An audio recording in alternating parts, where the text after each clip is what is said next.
Hello விவாஸ், இன்னைக்கான ஜோதிட பதிவில் நம்ம பார்க்க போகிறது ரொம்ப ரொம்ப முக்கியமான ஒரு பயனுள்ள ஆன்மீக தகவல். அதாவது ஆகஸ்ட் 27 பார்த்தீங்க அப்படின்னா பௌர்ணமி நிகழ்கிறதுங்க. இந்த பௌர்ணமி அப்படிங்கிறது ரொம்பவே விசேஷத்திற்குரியது அப்படின்னே சொல்லலாம். ஆவணி மாதத்தில் வரக்கூடிய பௌர்ணமி தினத்தில் நாம் குலதெய்வ வழிபாட்டை மேற்கொள்வது நம்மளுடைய சந்ததியினருக்கும் சரி, நம்மளுடைய குடும்பத்திற்கும் சரி ஒரு பலமான வாழ்க்கையை அது நமக்கு தரும் அப்படின்னே சொல்லலாங்க.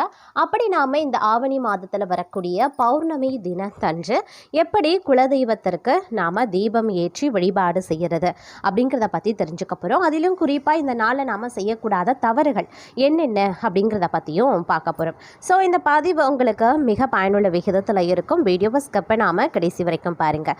வீடியோக்குள்ளே போகிறதுக்கு முன்னாடி இது வரைக்கும் நீங்கள் நம்ம சேனலை சப்ஸ்கிரைப் பண்ணலை அப்படின்னா உடனே சப்ஸ்கிரைப் பண்ணிக்கோங்க. அப்படியே பக்கத்தில் இருக்கக்கூடிய நோட்டிஃபிகேஷனுக்கான பெல் பட்டனையும் ப்ரெஸ் பண்ணிக்கோங்க. சரி நேயர்களே, வாங்க வீடியோக்குள்ளே போகலாம்.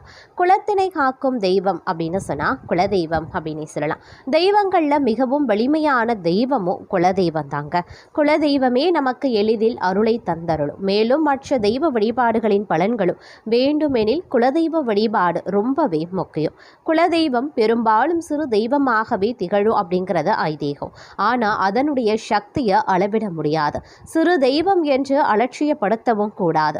யமன் கூட ஒருவரது குல தெய்வத்தின் அனுமதி பெற்றுதான் உயிரை எடுக்க முடியும். குல தெய்வம் அப்படிங்கிறது நம்மளுடைய முன்னோர்கள் தெய்வமாக மாறிவிட்ட புண்ணிய ஆத்மாக்கள் என்கிறார்கள் முன்னோர்கள்.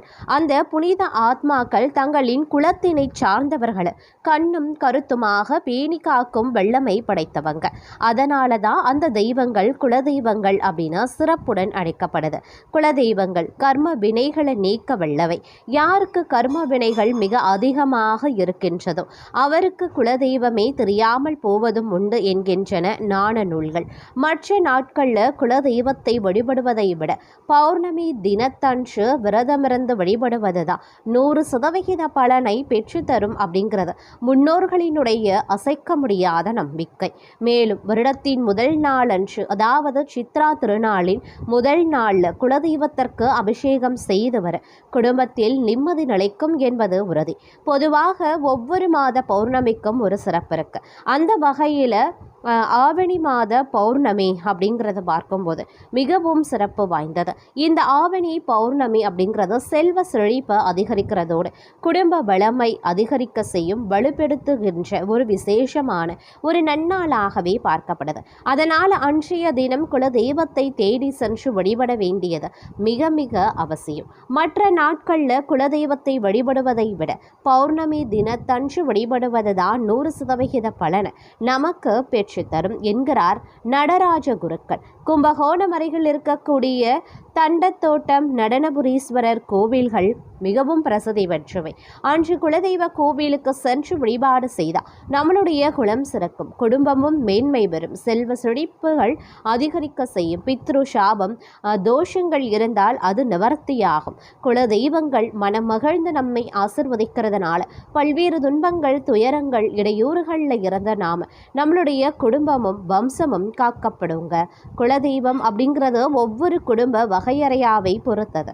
அண்ணன், தம்பி, குடும்பத்தினர் எல்லாரும் ஒற்றுமையாக நின்று படையல் போட்டு வழிபாடு செய்யும் போது குலதெய்வங்கள் மட்டுமின்றி மறைந்த மூதாதையர்களும் மிகுந்த மகிழ்ச்சி அடைகின்றனர்.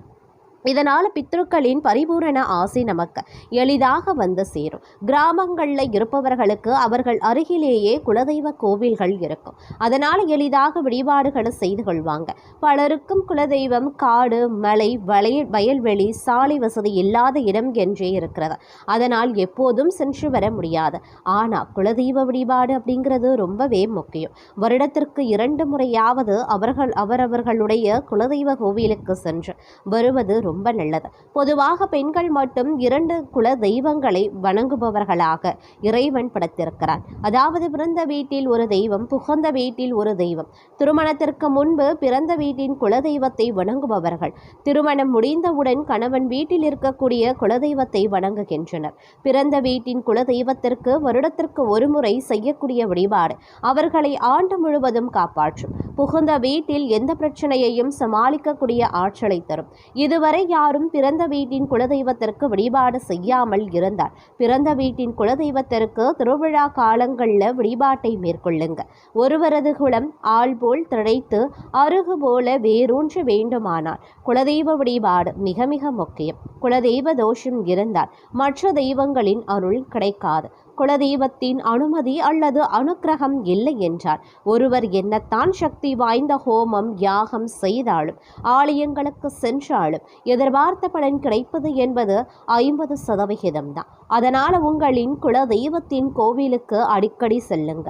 அபிஷேக ஆராதனைகள் செய்யுங்க. அந்த கோயிலுக்கு முடிந்த அளவுக்கு உதவுங்க. பூஜைகள் நடைபெற ஏற்பாடு பண்ணுங்க. கிராமங்களில் இருந்து வெளியேறி நகர்ப்புறங்களில் குடியேறியவர்களுக்கு குலதெய்வ கோவிலுக்கு செல்ல முடியாத சூழல் இருக்கலாம். அதற்காக அவர்கள் கவலைப்பட தேவையில்லை. அதற்கும் ஒரு பரிகாரம் உள்ளது. உங்களுடைய வீட்டிலேயே குலதெய்வ படத்தை அலங்கரித்து உங்களுடைய வீட்டுக்கு பாரம்பரியமான முறையில் விளக்கமான வகையில் படையலை வைத்து மனமுருக வழிபாடு செய்யுங்க. நிச்சயமாக உங்கள் குலதெய்வத்தின் அருளாசை உங்களுடைய குடும்பத்துக்கு கிடைக்கும். அதனால் இந்த ஆவணி மாத பௌர்ணமியில் வரக்கூடிய பௌர்ணமி தினத்திலையும் சரி, இல்லை மாதந்தோறும் வருகிற பௌர்ணமி அன்றும் சரி, மறக்காமல் குலதெய்வ வழிபாட்டை மேற்கொள்வது சால சிறந்தது. பௌர்ணமி தோறும் குலதெய்வ வழிபாட்டை செய்து வந்தால் உங்களுடைய வாழ்க்கையும் பௌர்ணமி முழு நிலவு போல பிரகாசிக்கும் அப்படின்னே சொல்லலாம். அதிலும் பார்க்கும் பொழுது குலதெய்வ வழிபாடு நாம் செய்யும் பொழுது நாம் தீபம் ஏற்றி வழிபடுவது ரொம்பவே சிறப்புக்குரியதுங்க.